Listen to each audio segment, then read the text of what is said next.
У гімназіі імя Янкі Купала ў 15-й раз прайшлі купалаўскія чытанні. 21 лютага, калі Беларусь святкуе дзень роднай мовы, гімназія ў чарговы раз гасцінна адчыніла дзверы для ўдзельнікаў і гасцей абласнога конкурсу. В гэтым годзе гімназія ў чарговы раз гасцінна адчыніла свае дзверы для ўдзельнікаў купалаўскіх чытанняў. Штогод гэтыя чытанні праводзяцца у гонар сусветнага дня роднай мовы.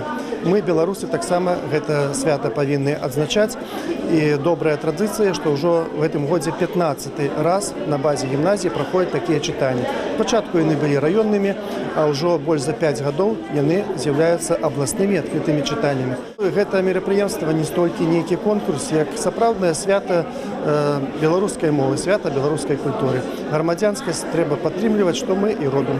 Прыемна, што колькасць маладых людзей неабыякавых да роднай мовы з кожным годам павялічваецца. А папулярызацыю беларускай літаратуры і культуры штогод падтрымліваюць прадстаўнікі ўсіх раёнаў Гомельшчыны. У гэтым годзе ў конкурсе прымае ўдзел больш за 700 вучняў. Для ўзнагароджвання падрыхтавана звыш за 300 дыпломаў рознай вартасці. Мы будем показывать песню и танец, и наш ученик будет рассказывать байку.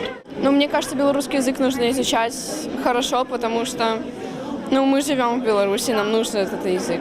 Моя роль заключается в том, что мы с моим напарником, можно так сказать, будем петь песню на белорусском языке про нашу родину. Мы старались очень сильно. А наша песня заключается в том, что мы рассказываем про то, что нужно быть белорусами, нельзя лениться, нужно трудиться, стараться. У сёлетніх купалаўскіх чытаннях прымалі ўдзел установы адукацыі з 14 раёнаў Гомельскай вобласці і Гомеля, а таксама вучні Сенецкай сярэдняй школы імя Купалы Мінскага раёна. Бягучы 2026 год – год беларускай жанчыны. Сёлета на купалаўскіх чытаннях секцыі інтэлектуальная, мой творчы радок, творчая майстэрня, малюнкі. Яны прысвечаны тэматычнай скіраванасці года. Мы участвуем в номинации в песенном конкурсе, и мне кажется, первое место нам поможет занять наша сплоченность. Мы будем исполнять песню «Добро», «Добрые люди». Эта песня рассказывает о белорусах, о том, как хорошо жить на нашей земле, на Беларуси. Белорусская мова – это наша родная мова, яна вельмі прыгожа і красамоўная.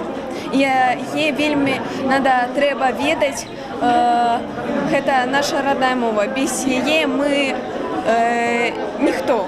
Кацярына Хадасевіч Ліставая, маладая беларуская пісьменніца, азначае 30годдзе сваёй творчай дзейнасці. Менавіта ей прысвечана секцыя, буктрэйлер і кніжная выстава. Яна з любоўю і натхненнем стварае кніжкі для дзяцей і падлеткаў, заахвочвае любіць беларускую мову, а сёлета даслала відэапрывітанне. Купалаўскія чытанні даюць магчымасць дакрануцца да лепшых здабыткаў нацыянальнай літаратуры і культуры. Многія хлопцы і дзяўчаты паказалі па-беларуску свае якасныя літаратурныя, мастацкія і інтэлектуальныя ўменні, а дарослыя ў чарговы раз атрымалі асалоду ад гучання роднага слова.